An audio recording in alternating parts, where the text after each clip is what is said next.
So let's contrast Youngkin, who's a puffy boy, with Ron DeSantis, who just announced November 7th as Victims of Communism Day. This is wonderful. Today, I am signing HB 395, which will officially designate November 7th as Victims of Communism Day to honor the more than 100 million people who have fallen victim to communist regimes across John Landis the world. on the right. Now, here's the thing. People will say, why is he doing this? This is political grandstanding. For the same reason, I'm about to read you some letters from Karl Marx here, which, trigger warning, you're not going to like what Karl Marx believed. It's that you need to draw attention to the fact that communism has killed hundreds of millions of people. And the next dumbass who tells you that religion is the cause of all wars, just tally up the communism death count, which is a distinctly atheist and racist idea. Religion is not the cause of all wars. People wanting other people's crap is the cause of all wars. Whether it's Native American tribes who were warring, whether it's, you can go back to the Roman Empire, Greeks, you can go to the Ottomans. People have fought for Christians. There were more Christians who were killed by other Christians than the wars often between Muslims and Christians. People don't realize this. People of the same religion killed each other over reasons related to land and resources. And with communism, you're looking at hundreds of millions of people killed. Okay? Attention needs to be drawn to that because for some reason your professors and the kids who always have their hand up in your class and talk about the capitalist system, man, like Helen Keller. Did you know that? Did you know this? That Helen Keller is complete and total bullshit? Did you know that? Did you know that Helen Keller is complete and total bullshit? Right now, you can Google Helen Keller socialism and read socialist screeds from Helen Keller that just so happen to be the exact verbatim type of manifestos that her handler, Ann Sullivan, had written a long time before. He was going like, she's like, oh, she's saying that this is the plight of the proletariat. Yes. And we must take over the bourgeoisie. And oh, yes, I agree as well. We need to endorse the national communist candidate. It's bullcrap. Like, what would you buy if you were even Helen Keller? You wouldn't care about money. I mean, what could you do with it? Yeah. I mean, you could feel it, maybe. Yeah. They can feel that in some grass, water, scream. I'll let you know it's a difference. But this is something that we've been talking about for a long time, and I do recommend you go and watch Jordan Peterson's 2-hour takedown of communism. Here's a clip. Go watch it. Something was rotten in the state of Denmark. Malcolm Muggeridge went over to the Soviet Union to check out how the collectivization of the farms was going, and he found out it was actually pretty murderous. Right, because what the communists did was round up all the successful farmers and rape them and kill them and steal everything they had and send them off to Siberia, which turned out actually to be a pretty bad idea. Oh, he says things that are just horrible, and he's like, turned out to actually be a pretty bad idea. That's what I love about his voice there. You know, when you take into account the running over people with tanks and the hundreds of millions of people who were executed, all the facets that make up the variables, not cool, man. Yeah, not good things. I was snorting benzos. No, look, I'm going to say his wife was dying of cancer, and the guy. I totally understand. I'm saying it as an addict, as a joke. Yeah. I'm not making fun of him. No, I know. I like He's Jordan been given Peterson. so much shit for that, and it's like Well, it's ridiculous. That's why I'm joking. Oh, I know. I like Jordan. Relax, everybody. And I'm just saying it. I'm saying it so that you don't get the crap in the comment sections. People are like, Dave likes Jordan Peterson. I'm an addict making an addict joke. And by the way, let me talk about Karl Marx a little bit, because a lot of people, since they're bringing awareness to communism, I think we should get to the founder of the feast, Karl Marx. Now, I've discussed Karl Marx's writings that you probably had to read in college where someone says it's beautiful in theory. It's not. But today I want to get into his personal views that you didn't find in some of the official papers or the books that had been written, which were also far more offensive. And I want to sort of juxtapose that with the idea that we're canceling historical figures, whether it's Jefferson, whether it's Washington, now it's Abraham Lincoln. So before we get to that, I would recommend you go and watch a few years ago. I did a 20-something minute video specifically on Karl Marx, Life Under Communism. Here's a quick clip. In a true free enterprise system, that corruption is mitigated by the concept of competition. Now, invariably, when that corruption does occur, repeatedly and systematically, as you see with big banks, big energy, big unions, they can only do so when abetted by big government. Big banks are able to continually be corrupt. Why? Not because of capitalism, but because of a never-ending supply of big bailout funds from equally corrupt politicians. Now, at least you can still choose to use a local bank or credit union who never required bailouts to begin with. But let's change the scenario. The big corrupt government you and I both hate for bailing out big banks, now it is the bank. It is your only bank. It is also your only grocery store, your only phone provider, your only health insurance. That's communism. As seen with every communist regime ever, it leads to massive death and totalitarianism every time. Okay, so we know about the results, right? The ripple effect of Marx, and then people say, well, Marx, and then there's Lenin, and I'm a Marxist, but I'm not a Leninist, and whatever. I don't care. Anywhere communism has been tried, it just exclusively death follows. And that's the difference when people say, well, some people have died under the capitalist system, and they try and tally up everyone who's died from obesity, heart disease, starvation, whatever, over the course of time, as opposed to the direct result of communist policies leading to the death of people, if not just including the actual death marches that had taken place. So it's not a valid comparison. It doesn't pass the sniff test. But let's also point to here the hypocrisy, not just the effect of communism, of canceling historical figures here in the United States. Let me ask you, I'd love to see a comment. Have any of you seen on your college campus or anywhere in your community the demand that any type of Karl Marx, whether it be his books, in some places they have statues, they have a little head, on the desk, that's how you know you're important when it's a bronze head. I don't know why people do that. Have there been any examples of people trying to get those pulled? Like the left with To Kill a Mockingbird or Huck Finn? And I'm not saying it hasn't happened. I haven't seen it, which surprises me, considering just how racist, and by racist, I mean he believed in racial superiority, Karl Marx actually was. Actually, communism, the way he saw it, didn't work without the elimination of certain undesirable races, including the Jews and the blacks, to which he referred to with far more colorful language, which we'll get to in a second. So, well, things like To Kill a Mockingbird and other stuff that's been taken down, statues of Lincoln, these were things that were progress, right, or the end of racism. Right. That's what I find so amazing by trying to get rid of those things. Right. It's like, so we want to erase the good part? Right. The part where there's a transition period. Yeah, where do you think that Abraham Lincoln was going to be saying fourscore and men can get pregnant too? Yes. No, he wasn't going to do that. He was just like, you know what? We shouldn't have slaves. Those are the first steps.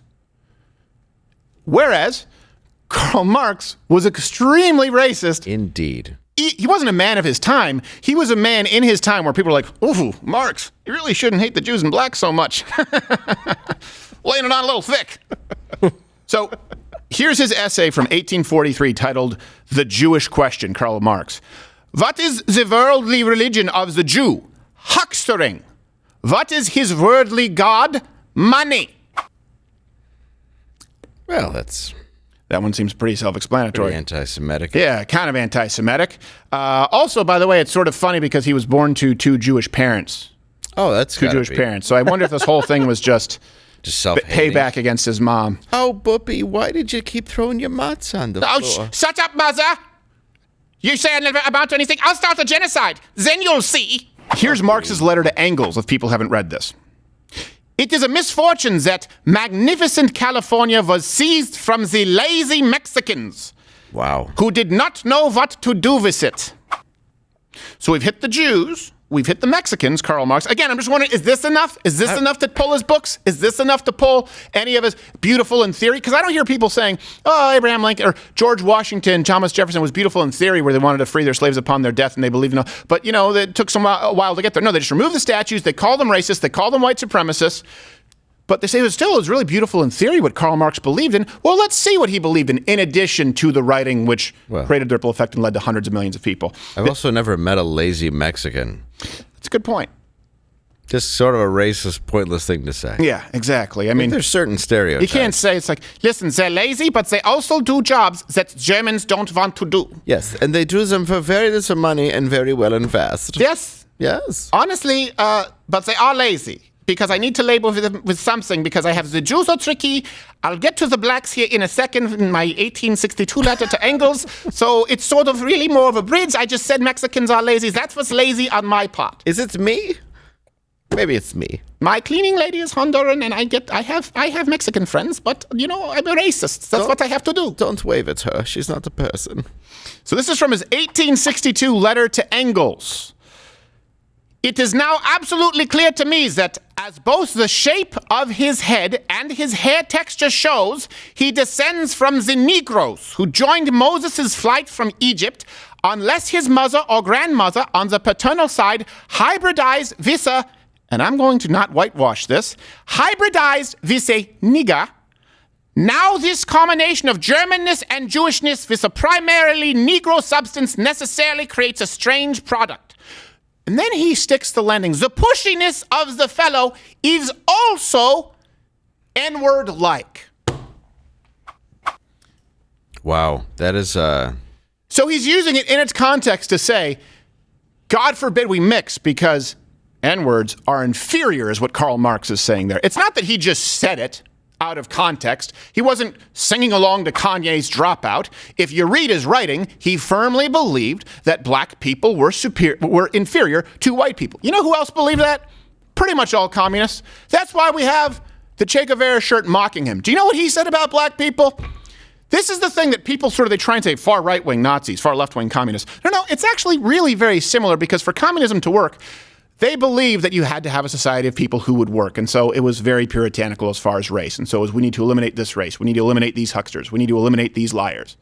It was the same thing with the Nazis. When people say Nazis weren't socialists, they were really far right-wing. No, they believed in socialized healthcare. They believed in National Socialism. They just believed it could only work if you got rid of the people who weren't part of the Aryan race. Guess what? It's still the case today. If you look at actual neo-Nazi groups, and they're very, very few and far between, despite what the media tells you, they believe in socialized healthcare.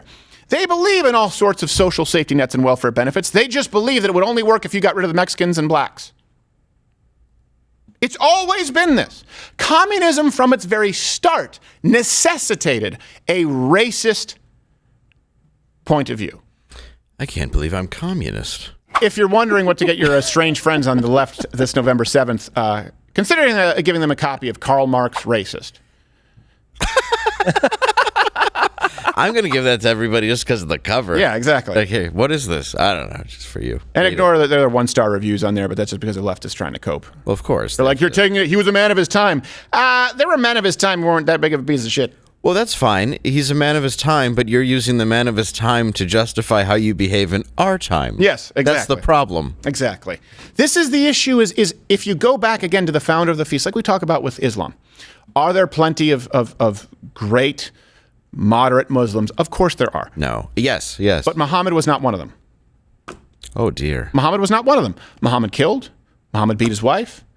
Muhammad had a 6-year-old wife. He may have only consummated when she was 9. That's best case scenario. Muhammad called for the deaths of Christians and Jews. So you wouldn't say Muhammad would be one of the moderate Muslims who you praise today. Oh, my God, I'm Islamic? I think you would say that about Jesus Christ. What's the worst thing you could say? You'd be like, he's kind of weird. A little bit like he doesn't do anything wrong. Did Jesus ever hurt anybody? No. Did Jesus ever call for the death of anybody? No. Did Jesus ever beat anyone? No. Jesus ever hit a woman? No. He actually seemed like it was probably pretty fun to... In other words, if you were to say, okay... I bet he'd hit Kathy Griffin. No, yeah, I think that's all of us. And Jesus would be like, look, this is... It's the only time you would ever hear Jesus go, Jesus Christ. He'd be like, can we add a commandment to it? Yeah. No, but seriously, this is the founder of the feast. You have Karl Marx. Who do you go to? Question, who do we go to for communism where we don't find a piece of shit? Because I know, and you can't hide. We can't give people a quarter where they go, oh, they didn't do communism right. Who would do it right? Socialism. Who would do it right? Don't even try and go to the Scandinavian countries because even the Danish prime minister said, stop saying it. We're not socialists. We created all of our wealth in a free market economy. We're a blended economy. Who has done it right? Let's put, okay, Russia? No. China? No. North Korea? No. Where do you want it? Cuba? No. And if you have to go and visit there and prove how great it is. Yes. That's the deal. And this is also I'll pay for your trip if you make it alive. Well, this is also how you see the media is full of crap because Michael Moore did that film Sick. I thought, well, no one's going to take this seriously in the media. He's saying that Cuban healthcare is better than American healthcare.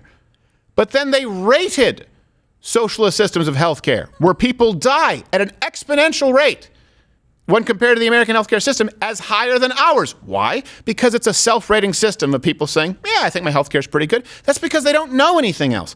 Is there an example that doesn't suck with communism or socialism? No. And this is why it's important for people like, just like I said, educate people on Roe v. Wade. Ron DeSantis is doing this to make sure that people are aware because guess what? How do you counterbalance when people say, how do you counterbalance what's going on in college? All of these institutions that have been infiltrated. Well, you know what? Starting with the Stop day, going to college. But starting with the day to recognize the hundreds of millions of deaths from communism, that's a good place to start. Yeah, that is. Also in the movie Sicko, Michael Moore never gets like a physical or shows his doctor reports. No. I think that would have been really great to see. Yeah, it would. Like, your cholesterol is death. Yes. Your blood type is pudding. Yeah, this isn't. We actually weren't even able to draw it through the syringe because it was so viscous. You've been in this room 4 minutes, and I don't think we'll ever get the smell out. No, I don't think. And also the town of Traverse City when you go and do your film festival. Have you been there for the Michael Moore when they do the film festival? He doesn't include Michigan residents. No, that's right. It's a scumbag. Everyone in Michigan, we're Michiganders. We know Michael Moore, and no one there. They're like, to the rest of the country, you can keep him. Watch Louder with Crowder live, Monday through Thursday, 10 a.m. Eastern.